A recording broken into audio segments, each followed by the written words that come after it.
Nagsisimula ang kwento sa isang tradisyonal na bahay sa Japan na napapalibutan ng malinaw na tubig at masaganang halaman. Sa loob ng bahay ay may isang batang lalaki na nagngangalang Minato ang sumusunod sa kanyang lolo, habang may hawak na palayok sa kanyang mga kamay. Pagkatapos nilang pumasok sa isang silid ay tinulungan siya ng kanyang lolo na ilagay ang palayok sa isang mataas na lagayan. Pagkatapos nito ay binigyan ng matanda si Minato ng ilang merienda para ilagay din sa lagayan at habang inilalagay ng bata ang mga pakete sa lagayan, isang batang babae sa kalapit na silid ang lumingon na para bang naamoy niya ito. Maya-maya ay tumakbo siya papunta sa silid at napansin ito ni Minato at habang siya ay nadidistract, palihim na kinuha ng batang babae ang mga merienda mula sa lagayan bago mabilis na tumakbo palabas at agad na lumingon si Minato at nahuli siya sa akto. Ngunit ngumiti lang ng kaakit-akit ang bata bago tuluyang mawala sa hangin. Sa pag-aakalang multo iyon ay natakot si Minato, ngunit pinakalma siya ng kanyang lolo at sinabing totoong-totoo ang batang nakita niya at ipinaliwanag ng lolo ni Minato na nakakakita siya ng mga bagay na hindi karaniwang nakikita ng karamihan, kaya nakita niya ang batang babae na isang mapayapang espiritu na matagal nang naninirahan sa kanilang bahay. Pagkalipas ng ilang taon at nang lumaki na si Minato, lumipat siya mula sa bahay ng kanyang lolo papunta sa isang abandonadong bahay na dating pag-aari ng isang malayong kamag-anak at habang naglalakad si Minato papunta sa kanyang bagong bahay, isang binatang nagngangalang Harima ang nagulat nang makitang may bagong lilipat sa kanilang lugar. Samantala pagdating ni Minato sa kanyang bagong bahay, namangha siya sa laki nito at isang madilim na aura ang nagmumula-mula sa kailaliman ng bahay kaya't nakaramdam siya ng kaba at gayunpaman, binaliwala niya ang pakiramdam na iyon at sinubukan na buksan ang pinto gamit ang kanyang susi. Sa sandaling dumidikit ang susi sa kandado, may lumitaw na misteryosong kapangyarihan na nagtaboy sa maitim na ulap at nagulat si Minato at tiningnan ang note at ang susi sa kanyang kamay, at napansin niyang naglaho ang mga salitang nakasulat doon. Pagkatapos ay biglang umihip ang malakas na hangin mula sa kung saan at tinangay ang note mula sa kanyang mga kamay, matapos lumipad sa hangin at nahulog ang note sa isang liblib na dambana bago tuluyang maglaho ang natitirang sulat dito. Sa kaibuturan ng dambana may isang pares ng nakakatakot na mata ang nagbukas sa mundo at bumalik sa bahay. Inilapag ni Minato ang lahat ng kanyang gamit at gumawa ng listahan ng mga gawain sa paglilinis na kailangan niyang gawin at habang kausap niya ang kanyang ina sa telepono, iniisip niya kung bakit walang bumili sa malaking bahay na iyon kahit maganda ang lokasyon at napakalaki nito. Ipinaliwanag ng kanyang ina na may ilang interesadong mamimili na bumisita sa bahay, ngunit pagdating nila ay agad din silang umalis ng walang paliwanag at tumatango si Minato, ngunit kinalimutan din agad ang nakakalitong detalye habang tinatapos ang paglilinis ng buong lugar. Pagkatapos ay naglakad siya papunta sa hardin, ngunit napansin niyang may ilang bulaklak na nakakalat sa lupa at nagtaka si Minato dahil hindi niya maaalala na nagdala siya ng mga bulaklak. Kaso napansin niya ang isang kakaibang nilalang na nakatingin sa kanya mula sa mga palumpong sa hardin. Pagkaraan ng ilang oras ay dumating ang hardinero at matapos ang ilang oras, natapos niyang linisin ang buong hardin at pagkatapos ay sinimulan niyang suriin kung saan siya maaaring magtanim ng ilang bagong puno sa hardin ni Minato. Naisip ni Minato na hindi dapat magtanim ng kahit ano dahil pansamantala lang siyang nakatira sa bahay ng iba, kaya't sumang-ayon ang hardinero. Biglang may isang madilim na aura ang nagtipon sa balikat ng tagapangalaga, na nagdulot sa kanya ng matinding sakit at habang napapansin ni Minato ang paghihirap ng lalaki, isang malakas na hangin ang dumaan sa bahay at naging dahilan para lumipad ang isa sa kanyang mga note at dumidikit ito sa balikat. Sa sandaling dumidikit ang note sa lalaki ay agad na nawala ang sakit nito at habang ipinagdiriwang ng lalaki ang bigla niyang paggaling, napansin ni Minato na muli na namang nawala ang lahat ng sulat sa kanyang note. Pagkatapos ay nakita niya ang maraming damo na nakakalat sa lupa sa malapit at nagtaka kung dinala iyon ng hardinero. Inihayag nito na wala siyang dalang kahit anong dagdag na halaman, kaya tuluyang nalito si Minato at kinabukasan ay nagising siya at lumabas upang huminga ng sariwang hangin sa hardin, kaso nakita niya ang isang kumpol ng mga raspberry na nakalagay mismo sa labas ng kanyang pintuan. Sa pagkakataong ito ay nakita niya ang isang kakaibang nilalang na papalayo mula sa lugar, na nagpaalala sa kanya sa batang babae sa bahay ng kanyang lolo at sa wakas ay naunawaan ni Minato na ang espesyal na nilalang ang nagdadala sa kanya ng mga regalo na ito, tulad ng ginagawa ng batang babae noon kaya't nagpasya siyang pumunta sa palengke upang bumili ng mga alay. Pagbalik niya ay naglabas siya ng ilang matatamis at inumin upang iaalay bilang pasasalamat. Pagkatapos mailagay ni Minato ang lahat ng regalo ay may isang misteryosong Zoro ang dumating sa kanyang hardin na naaakit sa masasarap na amoy. Pagkatapos ay ipinakita ng Zoro ang kanyang tunay na anyo kay Minato at humingi ng paumanhin sa pagpasok sa kanyang lugar. Nagulat siya at nagtaka kung bakit siya kinakausap ng puting aso at ipinaliwanag ng Zoro na hindi siya aso. Ang pangalan niya ay Yagami at siya ang Diyos ng bundok sa lugar na iyon. Nagtaka si Yagami kung bakit mahinahon lang si Minato matapos siyang makita. Ipinaliwanag ni Minato na naaawa lang siya rito dahil naging mabait ito sa pagdadala sa kanya ng maraming regalo at pagkatapos ay inalok niya ng matatamis at inumin si Yagami, na agad namang kumain ng walang pag-alinlangan. Habang tinatamasa ni Yagami ang mga matatamis ay inalok din siya ni Minato ng alak, subalit humingi si Yagami ng tubig lamang at dahil masyado nang mahina ang kanyang kapangyarihan para kayanin ang alak, pumayag si Minato at binigyan siya ng tubig na binili sa tindahan na tinamasa ni Yagami tulad ng tubig mula sa kanyang likas na bukal. Pagkatapos ay nagpasalamat si Yagami kay Minato sa pagligtas sa kanya, at inihayag na ang kanyang kapangyarihan ay nagtaboy sa ilang masasamang espiritu na sumisipsip ng kanyang lakas at nalito si Minato, dahil hindi niya maalala na nakipaglaban siya sa kahit anong espiritu. Kaso ipinaliwanag ni Yagami na ang mga sulat sa kanyang mga note ay may espesyal na kapangyarihan na kayang magtaboy ng masasamang espiritu. Sa wakas ay naunawaan ni Minato kung bakit laging nawawala ang kanyang mga sulat matapos ang mga kakaibang pangyayaring iyon. Biglang bumalik ang hardinero sa kanyang bahay upang kunin ang ilang gamit na naiwan niya sa hardin. Nahiya si Minato dahil nandoon si Yagami kaso ipinaliwanag niya na hindi nakikita ng mga normal na tao ang mga espiritu tulad niya at gaya ng inaasahan, dumaan lang ang hardinero nang walang napapansing kakaiba. Kaya muling nagsalin si Minato ng tubig para sa Zoro at sa pagkakataong ito, binigyan niya si Yagami ng isang bote ng sparkling water na labis nitong ikinagulat at gayunpaman, nagustuhan din ni Yagami ang mga bula sa kanyang bibig. Habang patuloy siyang umiinom ay iniisip ni Minato kung bakit may kapangyarihan ang kanyang mga salita na magtaboy ng masasamang espiritu, kahit si Yagami ay hindi alam ang eksaktong dahilan kaya't tinanong niya si Minato kung palagi bang pinupuri ng mga tao ang kanyang husay sa pagsusulat. Sumagot si Minato na oo at ipinaliwanag na dati ay may pauupahan ang kanyang pamilya. Noon ay may isang customer na naglagay ng sulat kamay ni Minato sa karatula ng kanilang paupahan at sinabing huwag niya itong alisin, at iminungkahi pa na gumawa siya ng isa para sa sarili niyang bahay. Pagkatapos noon ay binayaran siya ng customer upang gumawa ng katulad na sulat para sa kanya. Mula noon ay naging libangan na ni Minato ang paggawa ng mga karatula at ipinakita niya ng may pagmalaki ang ilan sa kanyang mga gawa kay Yagami, na nagsabing isabit niya ang mga iyon sa buong bahay.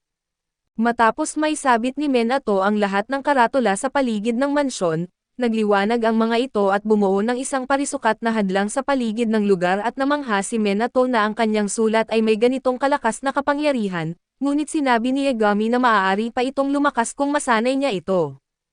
Makalipas ang ilang araw ay bumalik si Yagami sa bahay ni Minato upang kumain muli ng matatamis, pagkatapos kumain ay ipinakita niya kay Minato ang kapangyarihang kanyang nabawi, kaso masyadong maliwanag ang liwanag ni Yagami kaya ibinaba niya ito. Samantala sa isang abandonadong pasilidad, dalawang masasamang espiritu ang sumugod kay Harima na agad nagsimulang magbigkas ng kakaibang mga salita at sa sandaling malapit na siyang abutin ng mga espiritu, natapos niya ang pagbigkas at lumikha ng asol na hadlang na pumipigil sa mga ito. Sa halip na umatake muli ay umatras ang mga espiritu at tumakas palabas ng gusali at sa kabila ng panganib na dala ng mga masasamang espiritu, tumakbo si Harima dahil may posibilidad na umatake ang mga ito sa mga inosenteng tao sa kalapit na palengke. Habang hinahabol niya ang mga espiritu ay napansin ni Harima si Minato na naglalakad sa kanto ng isang eskinita. Wala siyang oras para mababalaan ito kaya't bumangga ng direkta ang espiritu kay Minato at para sa kanyang sorpresa, ang espiritu ang tuluyang nasira. Pagkatapos nito ay nahulog sa lupa ang kanyang orb at walang nakapansin sa bola. At sa halip ay nainis si Minato dahil muli na namang nawala ang kanyang listahan ng mga bibilhin at nagsimulang magreklamo si Minato tungkol sa kanyang listahan kay Harima, na nagtanong kung bibili ba siya ng mga trash bag o kung anuman. Sa kabutihang palad ay naghahanap nga si Minato ng mga trash bag, kaya natuloy ang kanyang pagpunta sa palengke at nagpasalamat siya kay Harima at mabilis na tumakbo upang bumili ng mga ito. habang ang kakaibang orb ay tahimik na gumugulong sa mga kalye. Samantala pabalik sa mansyon ni Minato, pinagmamasdan ni Yagami ang sirang hardin at ginamit ang kanyang kapangyarihan upang ayusin ito at pagkatapos, lumabas si Minato upang tingnan ang hardin at nakita niyang naibalik na ang tubig at ganap na gumanda muli ang mga halaman. Nagpasalamat siya kay Yagami sa tulong nito, ngunit napansin niyang lumiit ang kawawang Zoro matapos gumamit ng napakaraming kapangyarihan at pagkalipas ng ilang araw, umuwi si Minato na inaasahang makikita si Yagami sa hardin. Ngunit nagulat siya nang makita na si Yagami ay nasa mas maliit pang anyo kaysa dati, kasama ang tatlong iba pang hayop at ipinaliwanag ng maliit na si Yagami na ang mga iyon ay kanyang mga kamag-anak na sina Seri, Utsugi at Torek. Inalok sila ni Minato ng ilang matatamis at agad nila itong kinain, nang makita niyang masayang kumakain ang mga ito at iginiit ni Minato na kainin lang nila ang gusto nila at pagkaraan ng ilang sandali, naubos nila ang matatamis at bumalik si Yagami sa kanyang normal na laki dahil sa dami ng kanyang nakain. Pagkatapos ay napansin niya si Harima na nakatayo sa labas ng mansyon, kaya binanggit niya kay Minato na buksan ang pinto at nanginginig si Harima nang maramdaman ang napakalakas na presensya sa loob ng bahay ni Minato. Pagkakabukas ng pinto ay agad niyang tinanong si Minato kung maaari siyang pumasok upang makipag-usap. Sa loob ay ipinaliwanag ni Harima na siya ay isang profesional na exorcist na kabilang sa isang ahensya ng gobyerno. Pagkatapos ay tinanong niya si Minato kung siya ba ang gumamit ng kakaibang kapangyarihan upang durugan ang masamang espiritu sa palengke. Naalala ni Minato ang insidente kaya't ipinaliwanag ni Harima na kamakailan ay mas dumami ang masasamang espiritu kaysa sa dati. Para sa kanyang trabaho ay hiniling niya kay Minato na gumawa ng isang talisman gamit ang kanyang kapangyarihan at bagamat nalilito si Minato, ipinaliwanag ni Yagami na magsulat lang siya muli ng isang listahan ng bibilhin para sa kanya. Tinanong ni Minato si Harima kung gusto ba talaga nito ng isang listahan ng bibilhin, na tuluyang nagpagulo sa isip ng lalaki at nagtaka si Harima kung ang mga item sa listahan ni Minato ay may kinalaman sa ilegal na bagay, ngunit nang magsimulang banggitin ni Minato ang mga pangkaraniwang bagay tulad ng tsaa at toilet paper ay nabulunan si Harima sa iniinom niyang tsaa dahil sa gulat. Nang matapos isulat ni Minato ang listahan ay napansin ni Harima na may taglay itong misteryosong kapangyarihan, samantala ay nakaramdam ng pagod si Minato sa hindi malamang dahilan, kaya ipinapaalala ni Yagami na kakagamit lang niya ng maraming kapangyarihan. Sa huli ay naglabas si Harima ng malaking halaga ng pera upang bayaran ang mahalagang listahan ng bibilhin ni Minato. Sa una ay tumanggi si Minato sa pera at ipinapaalala kay Harima na simpleng mga salita lang ang isinulat niya kaso iginiit nito na hindi siya magbabayad ng mas mababa sa halaga nito, kaya tinanggap ni Minato ang bayad kahit labag sa loob niya. Gayunpaman ay nagbigay pa siya ng isang huling regalo bilang pasasalamat sa malaking bayad. Gumuhit si Minato ng simbolo ng Pentagon sa kamay ni Harima at ipinaliwanag na may kaugnayan ito sa trabaho ng isang exorcist. Sa sandaling iyon ay nakatanggap si Harima ng isang agarang tawag upang asikasuhin ang isang kaso, kaya agad siyang umalis sa bahay at pagdating niya sa lugar ay nakita niyang napapalibutan ang kanyang mga kasama ng isang napakalaking masamang espiritu na hindi pa nila nakita noon. Agad na sumugod si Harima sa espiritu, ngunit humarap ito sa kanya at muntik na siyang lumunin kaso sa kanyang ikinagulat at ang Pentagon sa kanyang kamay ang tuluyang sumisira sa espiritu, na nagpakita ng tunay na lakas ng kapangyarihan ni Minato. Kinabukasan habang kinakalkula ni Minato ang kanyang mga gastusin, napagtanto niyang wala na siyang pera at lumalabas na nagamit na niya kahit ang perang natanggap niya mula kay Harima, para lang mapakain ang mga minions ni Martin na may sobrang lakas kumain. Nagpasalamat ang mga minions at inamin na siguradong mahal ang pagkain, pero imbes na magbawas ay binanggit ni Minato na kumain lang sila hanggat gusto nila at pagkatapos, napatingin siya kay Yamagami at nakita niyang kahit ito ay nag-e-enjoy din sa pagkain. Naisip niyang palitan ang pagkain nila ng mas mura at abot kaya pero sa tuwing naiisip niya iyon, pinipigilan niya ang sarili dahil ayaw niyang masira ang kanilang kasiyahan at maya-maya sa araw na iyon, ang batang wala ng pera ay naglalakad sa paligid para maghanap ng part-time na trabaho. Pero napakababa ng sahod sa lahat ng lugar para makasabay sa mamahaling pagkain ng mga house spirits, dahil wala na siyang ibang pagpipilian at napagdesisyonan niya na ibaba na lang ang kalidad ng kanilang mga merienda at sa sandaling iyon, napadaan si Minato sa isang lottery shop at nagpa siya na subukan ang kanyang swerte gamit ang isang tiket. Sa hindi inaasahang paraan ay napakalakas ng kanyang swerte dahil nanalo siya ng grand prize gamit lang ang isang tiket. Nakakuha si Minato ng 100,000 yen, na higit pa sa sapat para matugunan ang problema sa pagkain ng mga house spirits. Agad siyang pumunta para bumili ng pagkain at pagpasok pa lang niya sa tindahan ay binati na siya dahil sa panibagong panalo. Ipinagdiriwang ng shop ang ika-333 anibersaryo nito at dahil siya ang kanilang maswerteng customer, napagdesisyonan nilang bigyan pa siya ng libreng premium set. Umuwi siya na may dalang maraming pagkain at napasigaw sa tuwa. Iniisip kung paano siya naging ganito kaswerte at tinanong niya ang aso kung may kinalaman ba ito sa kanyang biglaang swerte, ngunit itinanggi ni Yamagami ang anumang kinalaman at sa halip ay itinuro ang isang pagong. Nang magtanong si Minato kung paano maaaring maging dahilan ang isang pagong, ipinakilala ni Yamagami ang bagong house spirit na si Reiki at ipinaliwanag niya na si Reiki ay isa sa 4 na sagradong nilalang na nagdadala ng swerte na kilala bilang Shira. Nagtaka si Minato kung kailan pa lumitaw ang bagong spirit na ito sa kanyang bahay. Idinagdag ni Yamagami na nagpapasalamat si Reiki kay Minato dahil minsan na niya itong natulungan noon at nang tumanggi ang bata na tanggapin ang credit. Pinapaalala sa kanya ng spirit dog ang pagkakataong aksidenteng napapalayas niya ang isang masamang espiritu sa kalsada na konektado pala sa pagong. Biglang nakatanggap si Minato ng tawag mula sa kanyang ina na masayang nagtanong kung sumali ba siya sa raffle bago umalis ng bahay. Iginiit nito na nanalo siya ng grand prize na 1,000,000 yen, na nagpapatunay na hindi biro ang pagong na nagdadala ng swerte. Tinanong siya ni Yamagami kung naniniwala na ba siya, at agad na paluhod si Minato at humingi ng paumanhin sa pagong dahil minamaliit niya ito at ipinaliwanag ni Yamagami na nais ni Reiki na tumira sa lawa at dahil pagmamayari ni Minato ang hardin, siya ang magpapasya kung sino ang mananatili. Agad naman siyang pumayag at sa ganoong paraan ay naging bahagi na ng pamilya ang pagong. Kalaunan ng maalok ni Minato nang inumin ang pagong ay hindi ito nag-atubili at agad itong lumapit at inubos iyon sa isang lagok at bukod pa rito, binigyan pa siya ng mga buto bilang regalo. Pinulot iyon ni Minato para itanim at binalaan siya ng aso na ang mga punong ito ay lumalaki ng napakalaki. Nang dumating ang oras ng merienda ay naglabas si Minato ng cookies para sa mga espiritu. Biglang may 2 bagong espiritu na lumitaw at nagtanong kung maaari rin ba silang makikikain.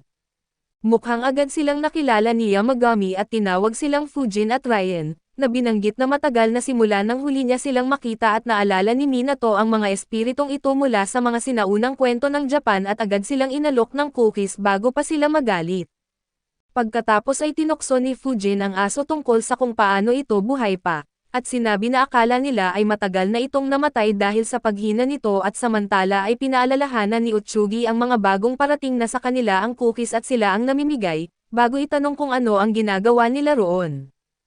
Casual na sumagot ang dalawa na napadaan lang sila para tingnan ang masiglang lugar matapos nilang marinig ang tungkol dito. Napunta ang atensyon nila sa iniinom ng pagong na alak at hiniling nila kay Minato na bigyan din sila at matapos silang mabusog, tumayo si Ryan at inalok si Minato ng bahagi ng kanyang kapangyarihan bilang pasasalamat. Isang umiikot na hangin ang pumapalibot kay Minato habang sinasabi ni Ryan na ito ang kapangyarihan ng hangin. Nang tanungin ni Minato kung paano niya ito gagamitin at nagtipon ang lahat ng espiritu at nanguna si Yamagami sa pagtuturo kung paano kontrolin ang wind magic.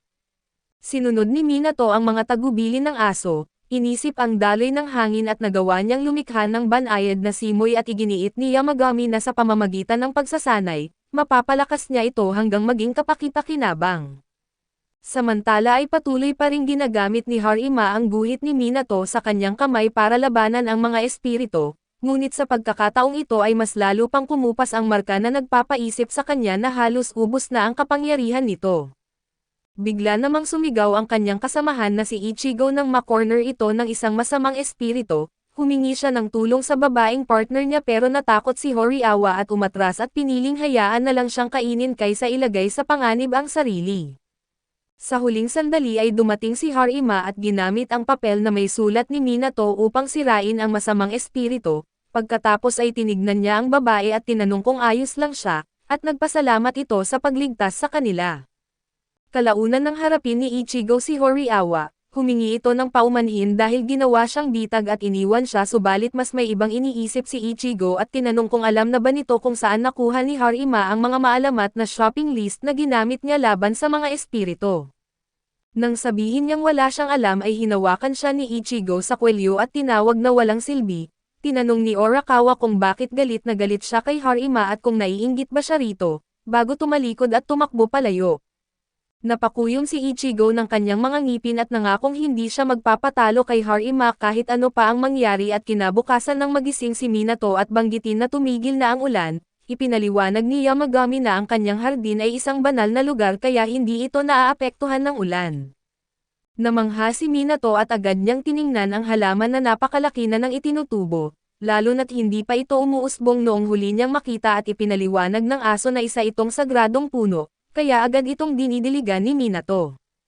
Pagkatapos ay binigyan niya ang aso ng pagkain mula sa kanyang bayan. Matapos iyon ay inilabas niya ang kanyang mountain climbing suit at sinabing nais niyang aakyatin ang Mount Hojo ni Yamagami, ipinaliwanag niyang gusto niyang mag-ehersisyo at magbigay galang doon. Binanggit ng Spirit Beast na hindi basta-basta inaakyat ang bundok, ngunit ipinakita ni Minato ang kanyang gamit sa pag-akyat at kumpiyansang sinabi na handa siya. Ipinaalam din ng hayop ang tungkol sa isang shrine sa itaas na tila ipinahihiwatig na dapat niya itong bisitahin. Idinagdag ni Yamagami na dati ay maraming bumibisita roon, pero ngayon ay wala nang pumupunta at nagalok ang aso ng isa sa kanyang kaanak bilang gabay at pinayagan si Minato na umakyat at habang nagpapatuloy ang kwento, labis na napagod si Minato sa pag-akyat. Inakala niyang madali lang ito pero ngayon ay sobrang pagod na siya at pinagsisihan ang pag-akyat para lang mag-ehersisyo. Dinala siya ng mga minions ni Martin sa shrine ngunit sinabi nilang hindi na niya kailangang linisin iyon. Hindi pumayag ang bata na iwan iyon sa ganoong kalagayan, at hinikayat pa niya ang mga minions na tulungan siya para maging maayos ang lugar at pagkatapos nilang maglinis, umupo silang apat para kumain ngunit bigla nilang narinig ang mga uwak na parang umuubo. Agad na tumakbo ang mga minions at bahagyang nahabol lamang sila ng bata at pagdating niya, nakita niyang may masama na espiritu na humahabol sa kanila, natakot ang mga minions at kumapit sa bata habang sinasabing may kinokontrol itong parang core. Nang tanungin siya kung nakikita niya ito, iginiit ni Minato na kadalasan ay mga mabubuting bagay lang ang nakikita niya pero sa pagkakataong iyon ay bahagya niya itong nakikita, na ibig sabihin ay napakalakas ng masamang espiritu. Tinanong siya ng mga minions kung may dala ba siyang memos, inilabas iyon ni Minato at sinubukan na lumapit sa espiritu ngunit hindi siya nagtagumpay. Bigla siyang nakaisip ng paraan at agad pinupunit niya ang ilang pahina mula sa kanyang notebook at inihagis sa hangin. Pagkatapos ay ginamit niya ang kanyang wind magic upang itulak ang mga papel papunta sa masamang espiritu at tuluyang napabagsak ito. Nang makawala ang orb na kinokontrol ng espiritu at naging isang gintong osa ito, agad niyang tinanong kung ayos lang ito kaso mabilis itong tumakbo palayo at pagbalik nila ay pinuri siya ng aso dahil sa paglilinis ng shrine, ikinwento niya ang lahat ng nangyari at nagtanong tungkol sa espiritong parang osa. Sumagot si Yamagami na malalaman din niya iyon sa tamang panahon at nang mapansin ni Minato na tumigil ang paglaki ng puno, ipinaliwanag ng mga minions na isa itong sagradong puno at iba ang paraan ng paglaki nito kumpara sa mga normal na puno. Maya-maya ay lumitaw si Reiki at itinuro ang pinto at nang tingnan iyon ni Minato, nakita niya ang isang asol na dragon na naghihintay sa kanya at lumalabas na isa rin itong miyembro ng apat na Shira at ang pangalan nito ay Oro. Lumapit si Oru sa puno at umungol ng malakas dahilan para umulan sa loob ng banal na lugar. Dahil sa ulan ay mabilis na lumaki ang puno at pagkatapos nito, hiniling ng dragon na manatili sa lawa tulad ng pagong at kalaunan ay humingi rin ang dragon ng alak at agad itong nahumaling dito. Ipinaliwanag ni Yamagami na nagpapasalamat ang dragon kay Minato dahil nailigtas niya ito. Ayon sa kanya ay nilamon si Oro ng isang masamang espiritu at si Harima ang gumamit ng kanyang pentagon upang paalisin ang espiritu at mailigtas ito. Sa sandaling iyon ay dumating si Harima at ibinigay ni Minato ang bagong memo na hinihingi nito. Nang tanungin ni Minato ang tungkol sa pentagon, ngumiti si Harima at humiling na gawing clad pattern naman ito sa susunod at tinanong ng bata kung ayaw ba nito sa mga bituin, at ipinaliwanag ni Harima na hindi iyon ang kanilang family crest. Kalaunan habang nakaupo si Harima kasama ang isang matandang kalbo, sinabi ng matanda na kahit kapaki-pakinabang ang mga memo, hindi naman niya ito may hahagis ng malayo. Sumagot si Harima na nagpagawa na siya ng mga business card para dito, sinubukan ng matanda na magbiro kaso hindi ito naintindihan dahil sa agwat ng kanilang henerasyon, sa huli ay sumuko na lang ang matanda at binalaan si Harima na mag-ingat at itago ito sa iba. Binanggit niya na nakita na ito ni Ichigo at nag-aalala siyang may gawin ang lalaking iyon kay Minato dahil sa inggit, samantala ay naisakatuparan na ni Ichigo ang kanyang plano dahil nagawa niyang maglagay ng talisman sa bata at ngumisi siya ng may balak. Sa isang bagong araw ay makikitang nagsusulat si Minato sa mga papel na notes, at normal lang itong tinitingnan ni Amagami pero napansin niya ang isang papel na agimat sa kabilang side ng pader at nang makita ito, naalala niya ang sinabi ni Saiga na may isang kasamahan nito na may interes kay Minato. Ngayon ay naiintindihan na niya kung ano iyon at agad na inalis ni Yamagami ang Chikigami gamit lang ang kanyang tingin, at sinabi niyang ang ganoong maliit na nilalang ay hindi magiging problema at pagkatapos nito, makikita si Ikilo na dumating sa bahay ni Minato. Tinanong siya ng babaeng kasama niya kung ano ang balak niyang gawin, doon ay sumagot si Ishio na bibili lang siya ng mga agimat at pagkasabi nito ay paulit-ulit niyang pinindot ang doorbell kaso hindi siya pinagbuksan ni Minato. Dahil nainip si Ishio at bilang isang bastos ay muntik nang sirain ang pinto, ngunit sa sandaling iyon ay tumunog ang kampanilya at bigla siyang napunta sa ibang dimensyon sa harap ng santuwaryo ni Yamagami na parang expansion of domain. Nalilito ay sumigaw si Ishio habang tinatawag ang pangalan ng kasama niya at sinubukan na tumakas, pero nadapa siya dahil sa ugat ng mga puno at nawalan ng malay at nang magising siya, nakita niyang bumalik siya sa parehong lugar kung saan siya nagsimula at tila tumigil ang oras. Samantala sa loob ng bahay ni Minato ay patuloy siyang nagsusulat sa kanyang mga notes habang si Yamagami naman ay nagbabasa ng mga magazine tungkol sa pagkain. Sa dami ng matatamis na nakita niya ay may isang nakakuha ng atensyon niya pero hindi dahil nagustuhan niya, kundi dahil nandidiri siya rito at hindi niya ito sinarili at agad niya itong sinabi ng malakas. Dahil dito ay nagpasya silang pumunta sa tindahan kaso habang nasa daan, may ilang tao na nakakaamoy kay Yamagami at ipinaliwanag ni Minato na tanging mga taong mabuti ang puso at may pananampalataya lamang ang nakakaramdam sa kanya. Bago makarating sa tindahan ay hiniling ni Minato na pumunta muna sila sa ibang lugar. Doon ay makikita silang nasa isang tindahan ng mga mangkok at pumipili kung ano ang bibilhin at pagkatapos nito, pumunta sila sa isang tindahan ng mga unan at nagpakita ng pag-alangan si Amagami pero nang subukan niya ang isa, talagang nagustuhan niya ito. Dahil masyadong malaki ang unan ay nagpasya si Minato na magpagawa ng isa na sakto sa kanya. Talagang napakabait ng bida at matapos ang lahat ng iyon ay dumating sila sa tindahan ng mga matatamis, pagpasok nila ay binati ng may-ari ang ating bida at nakilala siya bilang bagong lipat sa lugar. Binati rin siya pabalik ni Minato subalit nainip si Yamagami sa kanilang usapan at inutusan si Minato na bumili ng mga bagong matatamis, pero walang beans dahil pihikan siya sa panlasa at nang ibigay ang order, tinanong ng tindero ang bida kung nakaakyat na ba siya sa bundok. Kinumpirma ito ni Minato at pagkatapos, tinanong siya ng lalaki kung nakita na niya ang sagradong aso na nakatira roon at medyo kinakabahan, sinabi ni Minato na hindi pa niya ito nakita at tinanong kung ano ba talaga iyon. Ikinwento ng lalaki na noong bata pa siya ay naligaw siya sa bundok at nakakita ng maliit na santuwaryo, sa takot ay tumakbo siya ng tumakbo hanggang sa madulas at mapunta sa paanan ng bundok at doon niya napagtanto na tinulungan siya ng sagradong aso. Paglabas sa tindahan ay sinabi ni Minato na nagulat siya na makita muli ang lalaking iyon na napakalusog pa rin, ipinaliwanag ni Yamagami na ang lalaking iyon ay dati ng labis na nalumbay kaya unti-unting nanghihina ang kanyang katawan at kaluluwa. Hindi kayang makialam ng mga Diyos sa kamatayan, pero maaari nilang hayaan ang mga tao na mamuhay ng malusog hanggang sa huli nilang hininga at pagdating sa bahay. Habang naliligo si Minato ay tumunog ang doorbell at may kumakatok sa pinto na bagay na naramdaman ni Yamagami. Sa sandaling iyon ay nagising ang lalaki sa ibang lugar at galit na galit, iniisip na gawa ito ni Zeiga at nahulog siya sa isang bangin at pagkatapos ay natatamaan ng mga bato at hinihila ng malakas na hangin, at muling bumagsak at sa huli ay pagod at bumagsak siya sa lupa. Nang magising siya ay nakita niya ang sarili sa harap ng maliit na santuwaryo, kung saan humingi siya ng tawad at nagmakaawa na ibalik siya sa kanyang mundo dahil sa pagiging bastos niya sa sagradong bundok at pagkatapos nito, bumalik sa normal ang lahat at sa takot ay tumakbo siya palabas habang naririnig ng kanyang kasama na si Jorikawa ang tunog ng kampanilya.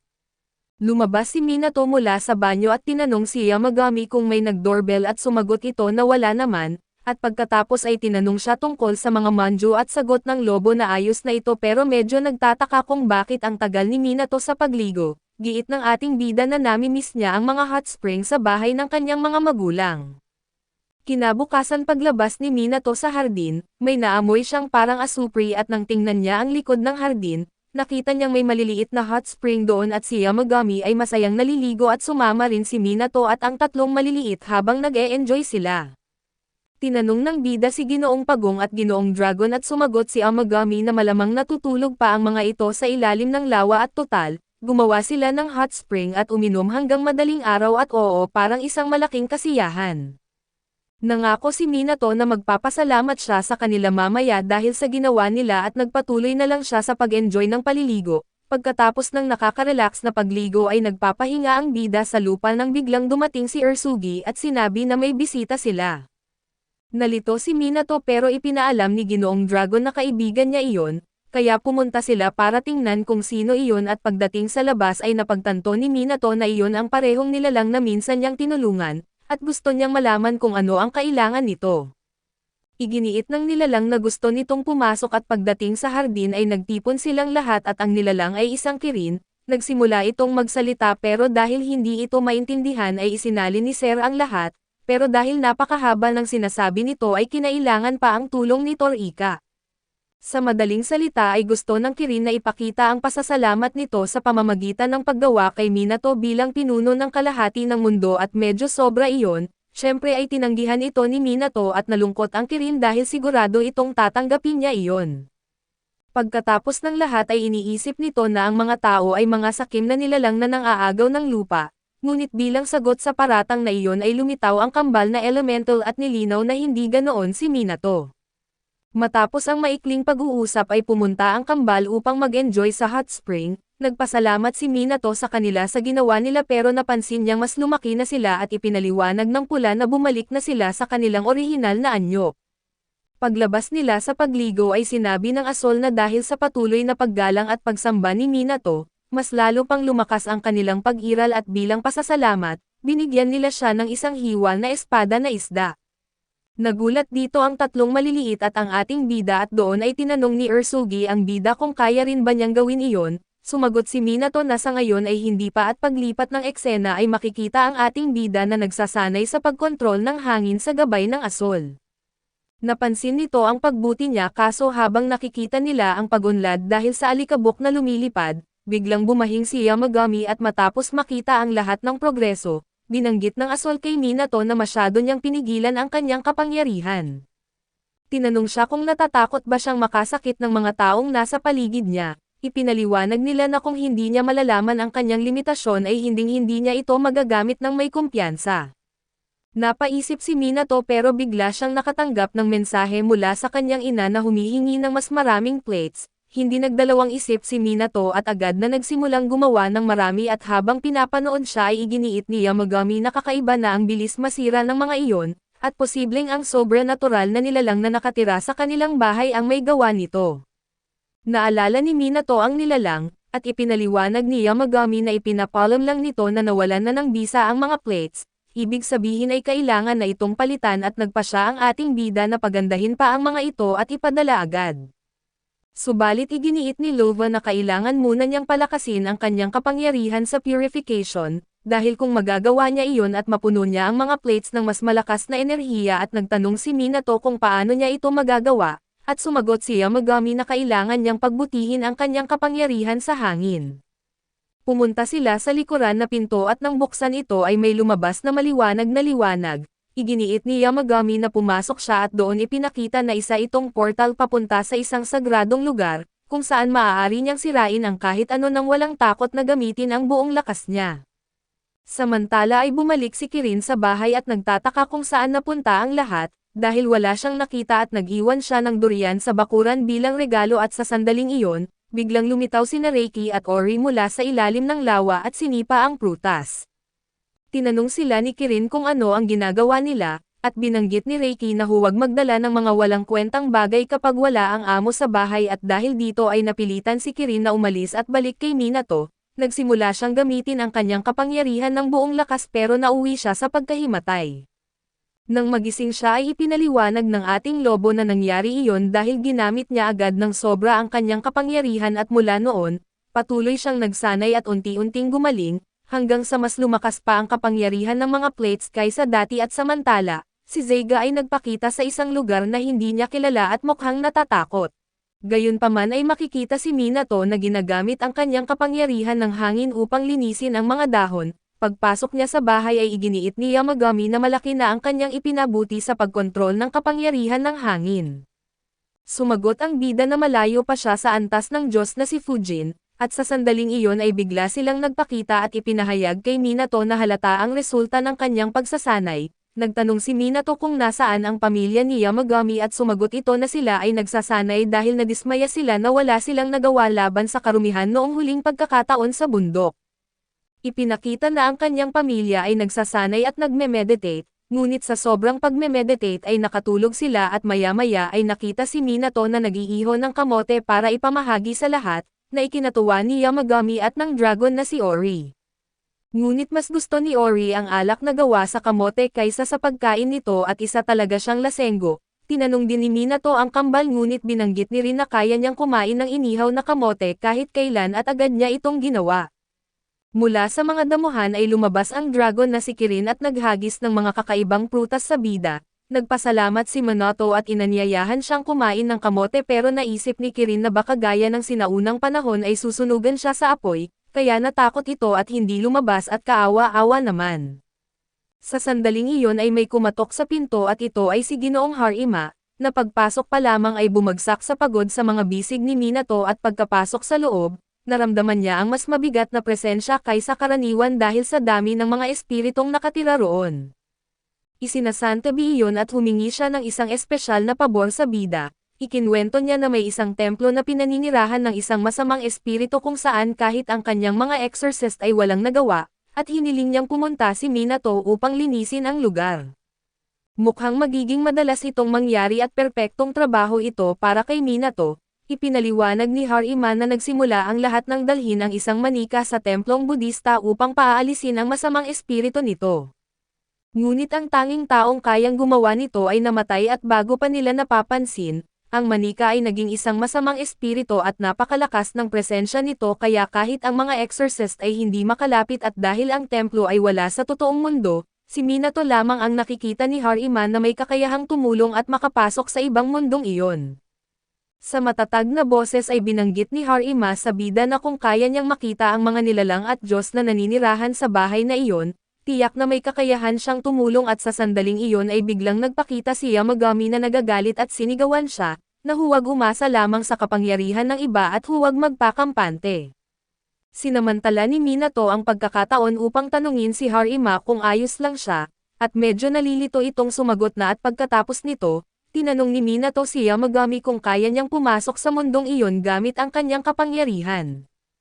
Kinumpirma ito ni Yamagami at pinapaalala na siya ang Diyos ng bundok at doon ay tinanong ni Minato kung tutulungan siya nito at sumagot si Yamagami ng oo, ngunit may isang kondisyon at nagbago ang eksena at nakita si Yamagami na masayang kumakain ng mga matatamis na dinala ni Harima. Nang makita ni Minato na busog na ito, tinanong niya kung handa na ba silang umalis ngunit sinabi ni Yamagami na hindi siya sasama sa kanila kundi ang mga triplets ang pupunta at nang makita sila, tinanong ni Minato kung tapos na ba sila sa kanilang pagsasanay at buong kumpiyansa silang sumagot na oo. Si Yamagami ay inatasan din silang bantayan si Minato at ipakita kung ano ang kaya nilang gawin at walang pag-alinlangan. Umalis ang mga kabataan patungo sa kanilang destinasyon at iniwan ang apat na tagapangalaga na magbantay, ngunit may isang misteryosong nangyari na isang dahon ang nahulog sa hood ng bida. Pagdating nila sa lungsod ay hinanap nila ang lokasyon na nakasulat sa papel, ngunit sa daan ay naabala ang mga bata habang tinitingnan ang mga tindahan at halatang hindi sila titigil hanggat hindi sila binilhan ng matamis. Sa huli ay pinagbigyan sila ni Minato at naupo silang kumain at sa sandaling iyon, may uwak na kumako sa kanila at inisip ng mga bata na gagabayan sila nito kaya't sinundan nila ito at nang malapit na sila sa santuwaryo, naramdaman ng magkakapatid ang napakalakas na karumihan kaya't binalaan nila si Minato na mag-ingat. Pagdating nila sa harap ng pasukan, tinawagan ni Minato si Harima upang kumpirmahin ang kanilang lokasyon at sa likuran na bahagi ng lugar ay sinubukan ni Harima at ng kanyang mga kasama na pumasok, ngunit napakakapal ng karumihan kaya hindi sila makapasok. Si Minato naman ay sinubukan ding pumasok sa santuwaryo kaso tinaboy siya ng isang harang, dahil dito ay binuksan ng mga bata ang mga tarangkahan gamit ang kanilang kapangyarihan at pagpasok sa loob, nakita nila ang pinagmulan ng lahat ng kasamaan. Sa sandaling iyon ay biglang nabasag ang mga pinto ng santuwaryo at lumabas ang mga masasamang espiritu. Agad ginamit ni Minato ang kanyang mga papel upang itataboy ang mga ito at nangham upa ang karumihan, mga manika ang bumagsak sa lupa at mas marami pang manika ang lumabas mula sa santuwaryo. Dahil dito ay naghanda ang mga triplets na protektahan si Minato at dahil iniisip na madali lang silang talunin, nagdiwang si Ursugi kaso agad na bumangon ang isang manika at hinuli siya gamit ang kanyang buhok, nailigtas siya mula sa isang matalim na atake. Sa sandaling iyon ay nakarinig sila ng mga bulong sa loob ng bahay at nakita ang pinunong manika na lumulutang papunta sa kanila, taglay nito ang napakalakas na karumihan at galit na sumigaw ng buong lakas at kinuha ni Minato ang mga dahon na dala niya, gamit ang kapangyarihan ng hangin ay inihagis ito sa manika. Ngunit ginamit ng manika ang kanyang buhok upang sirain ang mga ito at pati ang tatlong maliliit na lobo ay natatamaan. Nang tumakbo si Minato upang tulungan sila ay siya rin ay nahuli at nabalot ng buhok ng manika at sinubukan niyang makakawala ngunit hindi niya kaya, kaya humingi siya ng tulong kay Yamagami.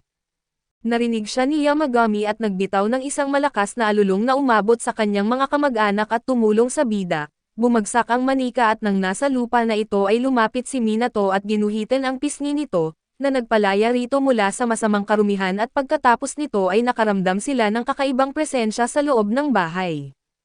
Pagpasok nila ay nakita nila ang tunay na pinagmulan ng lahat at sinabi ni Torika na kapag nalinis ang karumihan nito, matatapos ang lahat at desidido si Minato na tumulong kaya muli siyang naghahanap ng mga dahon, ngunit dahil wala na siya ay gumawa siya ng marami pa. Ngunit kulang ang lakas ng mga ito upang ma-exercise ang nilalang at nagsimulang gumuho ang lugar, kaya agad silang nag-isip kung ano ang dapat gawin at sa sandaling iyon ay may nakita si Ursugi na isang dahon sa hood ni Minato. Naalala ni Minato na ang dahon na iyon ay mula sa isang banal na puno na aksidenteng napunta sa kanya, at may kapangyarihan itong maglinis ng karumihan at isinulat niya ang kanyang pangalan dito at itinapat sa masamang presensya.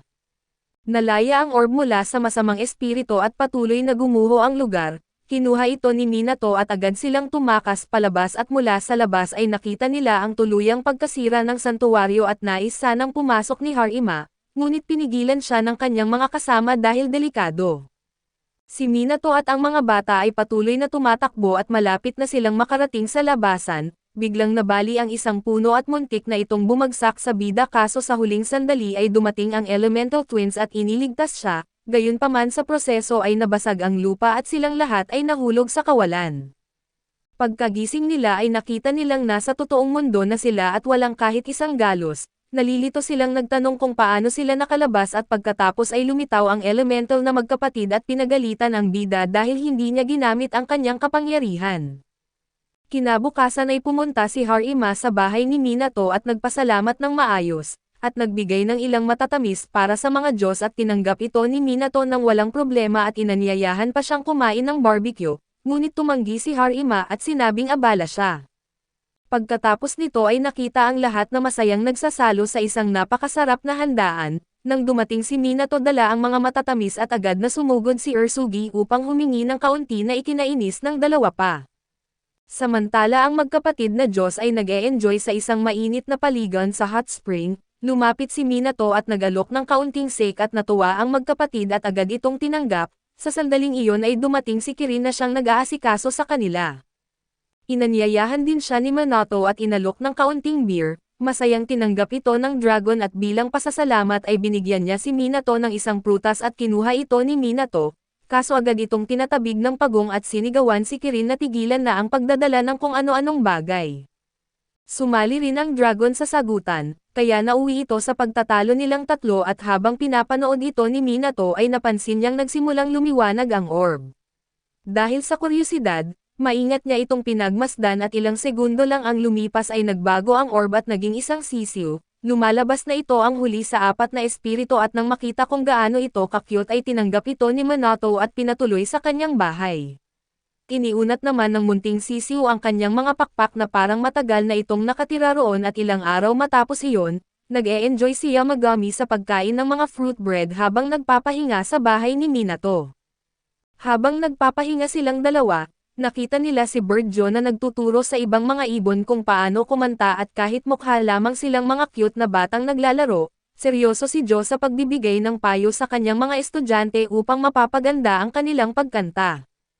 Habang karamihan sa mga ibon ay maayos na umaawit ng magandang melodya, isa sa kanila ang nahiya at tuluyang nasira ang kanyang pagtatanghal at nagalit man si Joe, mahinahon pa rin itong kumanta ng panibagong kanta upang tulungan ang ibon na matuto. Nang makita iyon ay napangiti sina Yamagami at Minato dahil masaya silang makita na napakapopular ng kanilang kaibigan, samantala malapit roon ay nagpapahinga rin sina Oreo at Reikiin sa tahimik na hardin, ngunit walang nakapansin na may kakaibang portal na bumukas sa kalangitan. Samantala sa ibang lugar ay nakikipaglaban si Harima laban sa masasamang espiritu sa isang lugar na kontaminado. Pagkatapos niyang talunin ang isa sa mga ito ay tinanong niya ang kanyang kasamang si Katsuragi kung nalinis na ba nila ang lugar. Sinabi ni Katsuragi na malayo pa sila sa pagtatapos dahil patuloy na dumarami ang masasamang espiritu dahil sa isang espesyal na festival, dahil ubos na ang kanyang mana at nakaramdam ng matinding pagod si Harima kaya tinulungan siya ni Katsuragi gamit ang kanyang mga espiritong pating at penguin, na agad lumamon sa ilan pang masasamang espiritu. Kahit naging kampante si Katsuragi matapos nilang talunin ang mga kalaban, nakatanggap naman si Harima ng abiso tungkol sa panibagong pag-atake ng masasamang espiritu kaya agad siyang nagtungo roon upang imbestigahan ito. Pagbalik naman sa bayan ay lumabas si Minato mula sa isang tindahan matapos bumili ng matatamis para sa lahat, nang makita siya ng mga tao sa kalsada at nagsimula silang magbulungan tungkol sa kanya na para bang isa siyang tagapagbulong ng mga ibon. Nalito si Minato ngunit maya-maya ay nagsimulang dumagsa ang iba't ibang ibon sa lugar upang makita ang kanilang superstar na si Joe. Hindi pinansin ni Minato ang mga bulungan at nagpatuloy lang siya sa paglalakad hanggang sa makasalubong niya ang tagapangalaga ng hardin na katatapos lamang gumawa ng kanyang ikalimang estatwa. Hinangaan ni Minato ang gawa nito at sinabi naman ng lalaki na mas ganado siyang magtrabaho mula nang magsimula siyang bumisita sa bahay ni Minato at pagkatapos ay nagtaka siya nang mapansin ang napakaraming ibon sa paligid at dahil doon, mabilis na umalis si Minato bago pa ito maghinala ng kung ano. Pagbalik sa bahay ay ipinaalam ng mga kamag-anak ni Yamagami ang tungkol sa mga kakaibang portal na lumilitaw sa iba't ibang lugar. Sinabi niya sa kanila na huwag magpanik dahil alam niyang hindi kayang asikasuhin iyon ng kanyang mga tauhan nang sila-sila lamang. Kaya naman si Yamagami mismo ang kumilos at tumalon patungo sa kalangitan upang tumulong sa pagharap sa mga nagwawalang domain, samantala habang papalapit si Minato sa kanyang tahanan, napansin niyang wala na ang lahat ng ibon at bigla namang lumitaw sina Fujin at Rin at sinabihan siyang umuwi agad.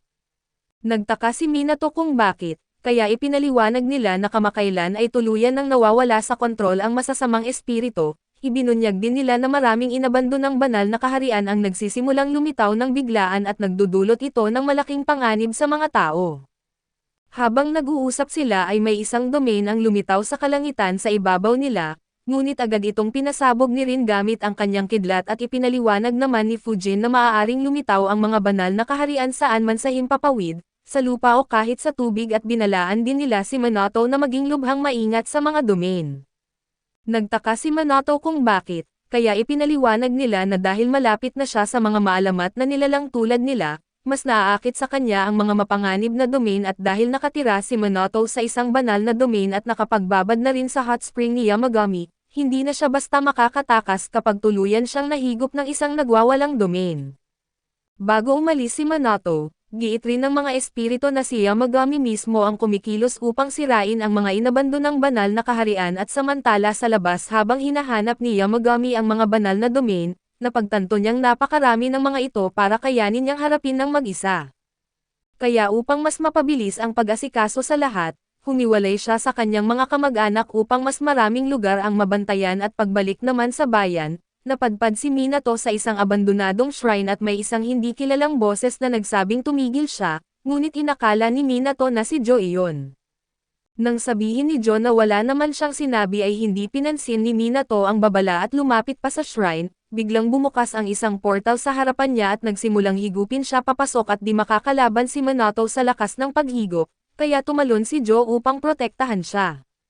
Bigla itong nagbago mula sa isang pulang sisiw at naging isang napakagarbong phoenix habang sumisigaw patungo sa portal, Ngunit sa kasamaang palad ay masyadong mahina si Jo upang mapanatili ang kanyang anyo kaya bumalik ito sa pagiging sisiw at parehong nahigop sila ng portal kasama ni Minato. Kasabay nito ay napansin ni Yamagami na biglang nawala ang presensya ni Minato. Makalipas ang ilang minuto ay nagising si Minato sa isang bagong kaharian ngunit agad niyang napansin na ang enerhiya ng hindi kilalang lugar ay nagpapahina sa kanyang katawan. Nagsimula siyang maghanap ng daan palabas ngunit habang naglalakad ay nakakita siya ng maraming kahoy na kahon. Naalala niya ang sinabi ni Yamagami na ang isang banal na domain ay sumasalamin sa isipan ng lumikha nito, kaya kapag nagsimula ng lumitaw ang mga espesyal na palatandaan ng domain, ibig sabihin ay komportable ang lumikha nito. Habang nagpapatuloy siya sa kanyang paglalakad ay nakakita siya ng isang maliit na hiwa. Pumasok si Minato rito at agad nagbago ang paligid mula sa tahimik na kapaligiran tungo sa isang nakakakilabot na atmosphere. Sa kailaliman ng madilim na kuweba ay natagpuan niya ang isang babae na natutulog habang tila nahihirapan sa sakit, kaya napagtanto niyang ito marahil ang lumikha ng domain at bigla namang nagising ang babae at nagsimulang magreklamo tungkol sa nakakasakal na hangin sa loob ng kuweba. Kahit alam niyang kailangan niyang linisin at mapapahanginan ang sarili niyang tirahan, tinatamad naman siyang kumilos at ayusin ito ng maayos at tinanong ni Minato ang babae kung siya nga ba ang lumikha ng domain, agad itong nagtaka kung bakit may bumibisita sa kanya kasama ang isang napakalakas na nilalang. Giit ng babae na hindi niya sila ipinatawag, kaya't ipinaliwanag ni Minato na basta na lamang siyang nahigop ng isang domain ng walang dahilan at sinabi naman ng babae na hindi siya ang nagbukas ng daan papunta sa kanyang domain. Kaya ibinalita ni Minato na maraming inabandonang banal na domain ang bigla na lamang lumilitaw sa kanilang mundo. Gayunpaman ay malinaw na matagal nang naninirahan ang babae sa lugar na iyon kaya nagtataka siya kung paano ito natagpuan ni Minato. Naisip tuloy niya kung humihina na ba ang kapangyarihan ng kanyang selyo at ipinaliwanag naman ni Minato na wasak na ang kanyang shrine nang matagpuan niya ito. Nang marinig iyon ay malungkot na napabuntong hininga ang Diyosa. Pagkatapos ay naramdaman niya ang kapangyarihan ni Minato at nagtaka kung ginagamit ba nito ang kapangyarihan ng hangin ni Fujin. Nagulat si Minato na napansin niya iyon. Habang ang Diyosa naman ay namangha na ang isang tahimik at mailap na nilalang tulad ni Fujin ay talagang nagbigay ng kanyang kapangyarihan sa isang tao. Ngumiti siya at tinanong si Minato kung maaari nitong gamitin ang kapangyarihan ng hangin upang pahanginan ang kanyang kuweba. Nalito si Minato kaya ipinaliwanag ng Diyosa na hipan lamang niya ng hangin ang loob upang makapasok ang sariwang hangin. Pumayag naman si Minato na tumulong ngunit na itanong niya kung kailan huling nabigyan ng hangin ng Diyosa ang kuweba. Pagkatapos mag-isip sandali, sinabi ng Diyosa na mahigit 1,000 taon na ang nakalipas mula nang huli niyang ginawa iyon at nabigla si Minato sa pagiging ermitanyo ng Diyosa, kaso pinigilan niya ang sarili na magsalita patungkol dito. Pagkatapos ay muling humiga ang Diyosa at sinabihan siyang siya na ang bahala sa paglilinis. Tinanong ni Minato kung papayagan na ba siyang umalis kapag nalinis niya ang lugar at pumayag naman ang Diyosa at gayunpaman, medyo nasaktan ito dahil nag-alinlangan pa siya at tinanong kung iniisip ba niyang hindi siya seryosong tao. Itinuro naman ni Minato ang napakasama na kalagayan ng kuweba, kaya itinuro ng Diyosa ang isang bahagi gamit ang kanyang daliri at agad na bumukas ang isang portal. Giit niya kay Minato na itapon na roon ang lahat ng lumang kahoy na kahon. Tinanggap naman ni Minato ang gawain at isa-isang binuhat ang mga kahon bago niya ito hinihipan papunta sa portal gamit ang kanyang kapangyarihan ng hangin. Habang pinapanood siya ay humanga ang Diyosa sa kakayahan ni Minato at samantala sa labas ng domain ay patuloy na winasak ng 3 squirrel ni Yamagami ang iba pang banal na domain. Matapos nilang linisin ang ilan pa ay dumating si Yamagami at humingi ng ulat. Ipinaliwanag ng mga squirrel na naalis na nila ang lahat ng banal na domain sa lugar at dahil dito, sinabi ni Yamagami na oras na upang iligtas si Minato at nagtaka sila kung ano ang nangyari at doon nila nalaman na natrap si Minato sa isang random na domain. Nang maalala nila ang sigaw ni Jo kanina ay napag-isip-isip ng mga squirrel na malamang ay dinukot si Minato, bigla namang muling lumitaw ang mas marami pang banal na domain sa kalangitan at dumating sina Fujin at Rin bilang suporta. Kaya inutusan ni Yamagami ang kanyang mga tauhan na pumunta at tulungan si Minato.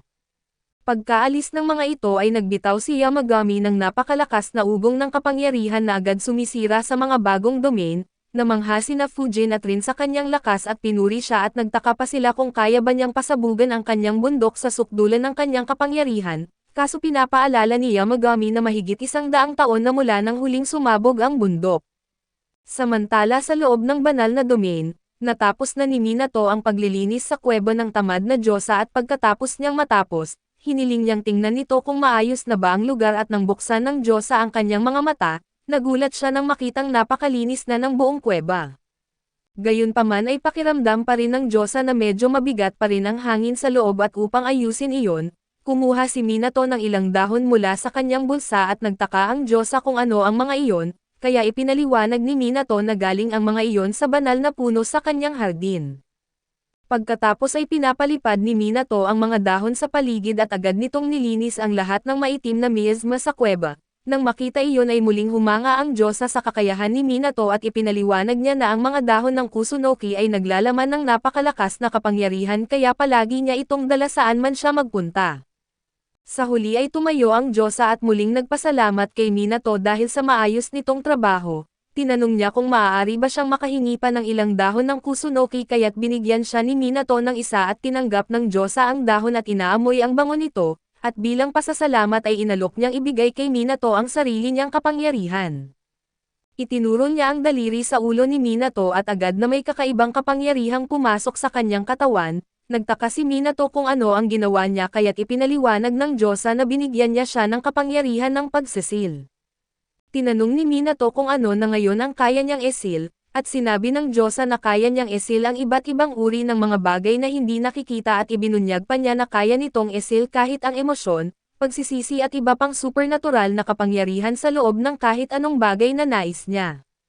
Doon naunawaan ni Minato kung bakit napakaraming kahon sa loob ng domain ng Diyosa. Tumatango naman ang Diyosa at ipinaliwanag na ang lahat ng kahon na iyon ay naglalaman ng mga hindi natupad na pangarap, pagsisisi, kapangyarihan at iba pang mabibigat na pasanin ng mga tao.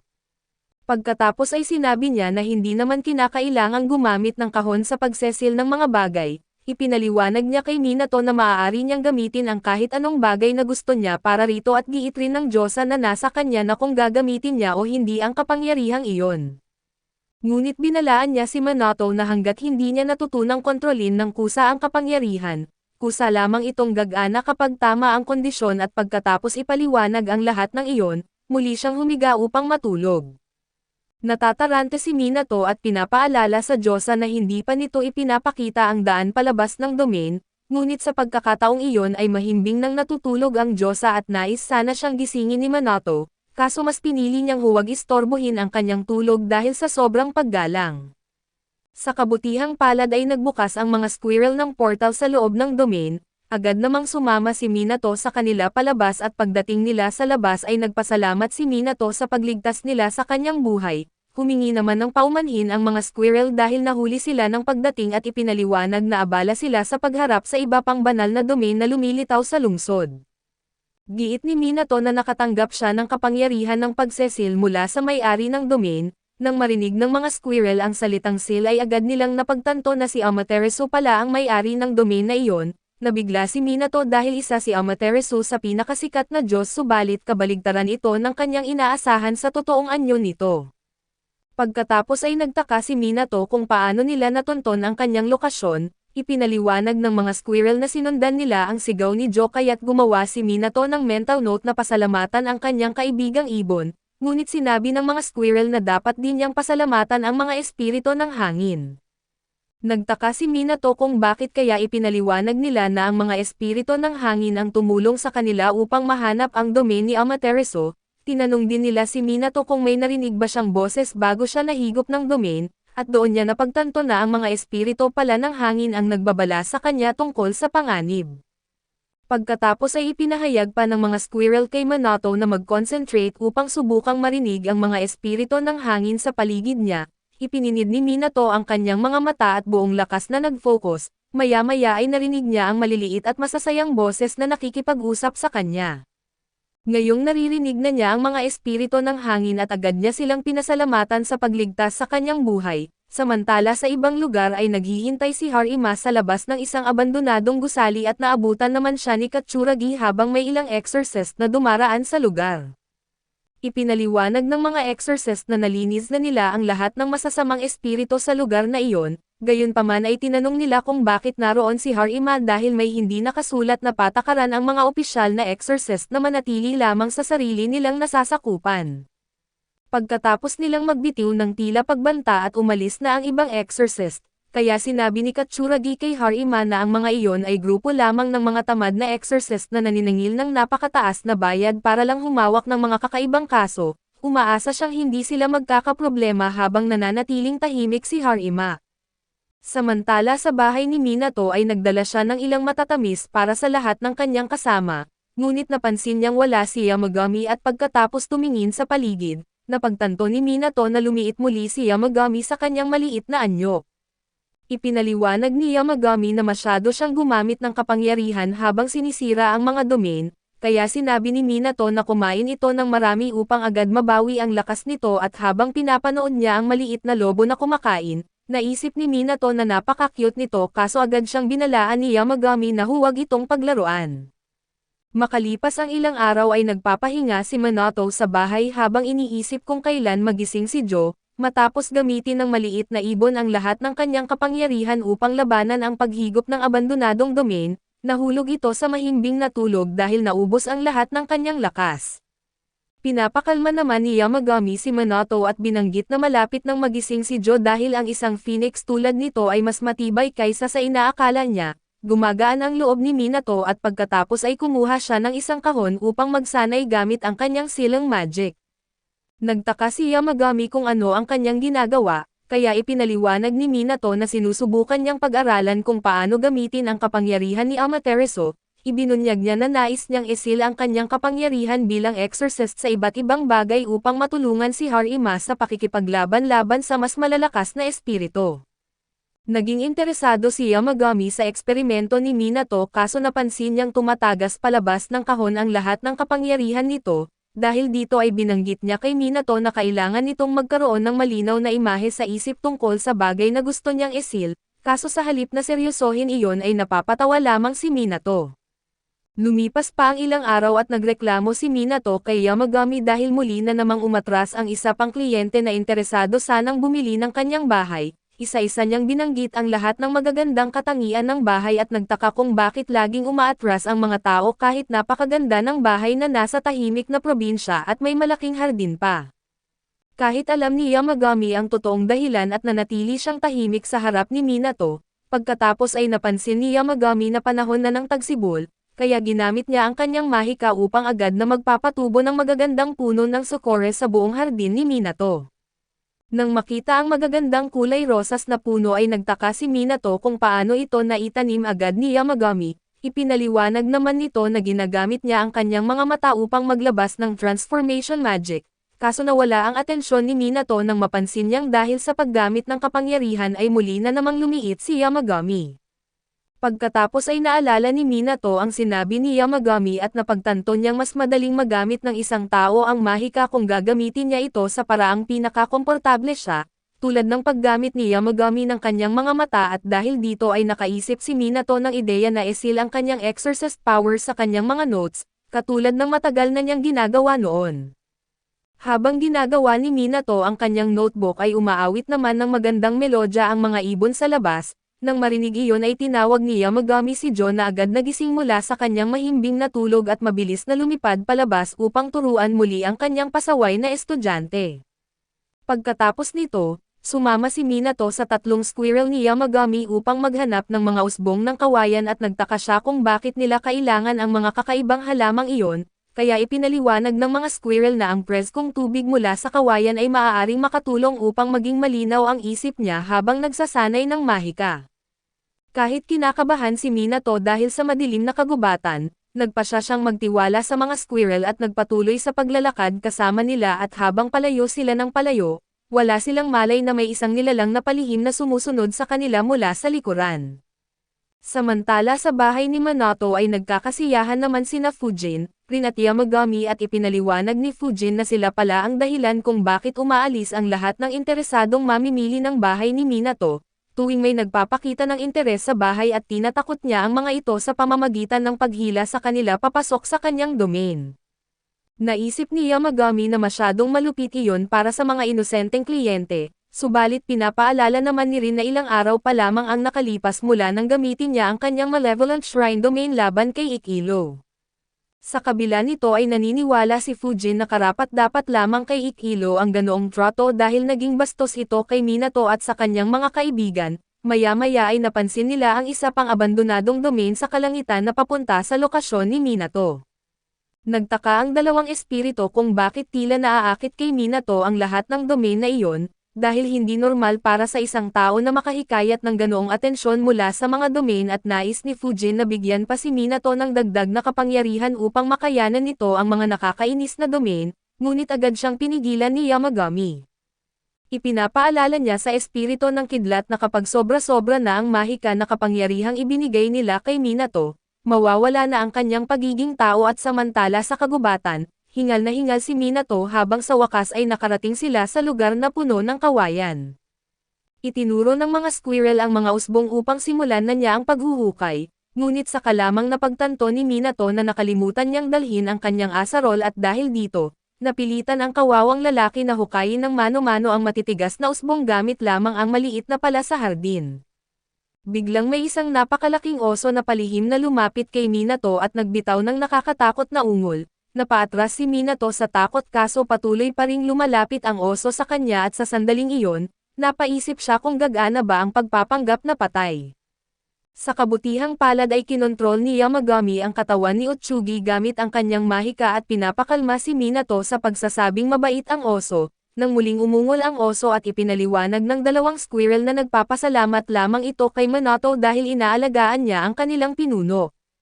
Nagtaka si Minato kung sino ang tinutukoy ng oso at doon niya nalaman na nagpapasalamat ito dahil tinulungan niya si Kiden. Pagkatapos ay sinabi rin ng oso na nais nitong gantimpalaan si Minato para sa kanyang kabutihan. Lumapit ito sa mga halamang kawayan at malakas na hinahampas ang lupa gamit ang kanyang mga kuko, dahilan upang madaling mahukay ang mga usbong ng kawayan at nang makita kung gaano kaepektibo magtrabaho ang oso, labis na nagpasalamat si Minato na hindi nito ginagamit ang napakalaki na kuko laban sa kanya. Makalipas ang ilang sandali ay iniabot ng oso kay Minato ang napakalaking tambak ng mga usbong ng kawayan, kahit natatakot pa rin ay nagpasalamat si Minato sa tulong nito at sinabi naman ng oso na kainin nila ang mga usbong habang sariwa pa. Nagtaka si Minato kung ligtas bang kumain sa gitna ng madilim na kagubatan, ngunit naniniwala rin si Yamagami na magandang ideya iyon kaya't agad silang nagsimulang balatan ang matitigas na panlabas na bahagi ng mga usbong. Nang makita na ang malambot na laman sa loob ay inilagay iyon ni Minato sa plato kasama ng kaunting wasabi at inalok kay Yamagami, pagkatapos ay naisip niya kung paano nga ba makakatulong ang mga usbong ng kawayan sa kanyang mahika. Casual na sinabi ni Yamagami na hindi naman talaga nagpapalakas ng magic power ang mga usbong ng kawayan, kaya doon lang napagtanto ni Minato na gusto lang pala nitong makakain ng masarap na merienda at ipinaliwanag ni Yamagami na ginamit lamang niya ang mga usbong ng kawayan, bilang dahilan upang makapag-relax si Minato. Inamin naman ng ating bida na gumagaan nga ang kanyang pakiramdam dahil sa sariwang hangin ng kagubatan. Bago pa man matapos ang usapan nila ay pinapaalala ni Yamagami kay Minato na tikman din niya ang mga usbong ng kawayan, sumunod naman si Minato at kumain ng ilan habang ine-enjoy ang sariwa at presko na lasa nito. Kinabukasan ay bumalik siya sa bahay kasama si Yamagami at naglabas ng isang laro ng shogi upang ituro rito. Ipinaliwanag ni Minato na sa larong iyon ay maaaring igalaw ng bawat manlalaro ang kanilang pyesa hanggat hindi ito gumagawa ng tunog. Kapag nagkaroon ng tunog ang pyesa ay mapupunta agad ang turn sa kalaban. Inisip ni Yamagami na magiging madali lang ang laro para sa isang master ng mahika tulad niya, ngunit nauwi siya sa matinding pagkatalo laban kay Minato at habang tumatagal ang laro, lalo siyang naiinis sa sunod-sunod niyang pagkatalo kaya nagpa siya siyang mang-scam gamit ang kanyang wind powers upang itulak ang mga pyesa ni Minato. Ngunit agad din siyang nahuli ni Minato at biglang nagsimulang lumiwanag ng gintong kulay ang lawa ni Minato. Nagtaka siya kung may problema ba ngunit pinakalma siya ni Yamagami at sinabing isa lamang itong ligaw na espiritu na napadpad sa kanyang bahay. Mula sa gintong liwanag ay lumitaw ang kakaibang espiritong nagngangalang Eboso. Sinabi ni Eboso kay Minato na isa lamang siyang panauhing dumaraan at humingi ng pahintulot na manatili muna sa bahay. Nagtaka si Minato kung bakit ito bumisita kaya't ipinaliwanag ni Eboso na marami na siyang naririnig na tsismis tungkol sa isang kakaibang tao na gumagamit ng mahika, Pagkatapos ay lumingon ang matabang mangingisda at humanga sa magandang hardin ni Minato.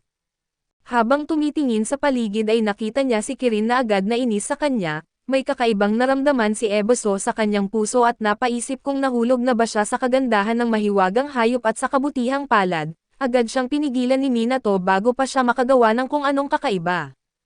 Pagkatapos ay napansin ni Ebiso ang hot spring sa likod bahay ni Minato at tinanong si Yamagami kung maaari ba niya itong gamitin. Pinayagan naman siya ni Yamagami kaya bilang pasasalamat ay nagbigay si Ebiso ng maraming masasarap na taiyaki snacks. Nang makita ang mga ito ay agad naisip ni Minato kung may dala ba itong malalambot na feeling na taiyaki. Tiniyak naman ni Ebiso na kasama roon ang mga paborito niyang flavor at makalipas ang ilang minuto, masayang nagbababad si Ebiso sa mainit na tubig ng hot spring. Habang nakaupo roon ay tinitigan niya si Minato at naisip na tila lumilihis na ito sa tamang landas at nagtaka si Minato kung ano ang ibig niyang sabihin, ngunit hindi na nagbigay pa ng paliwanag si Ebiso at ilang araw matapos ang pagbisita ni Ebiso, abala si Minato sa pagsasanay ng kanyang silang magic.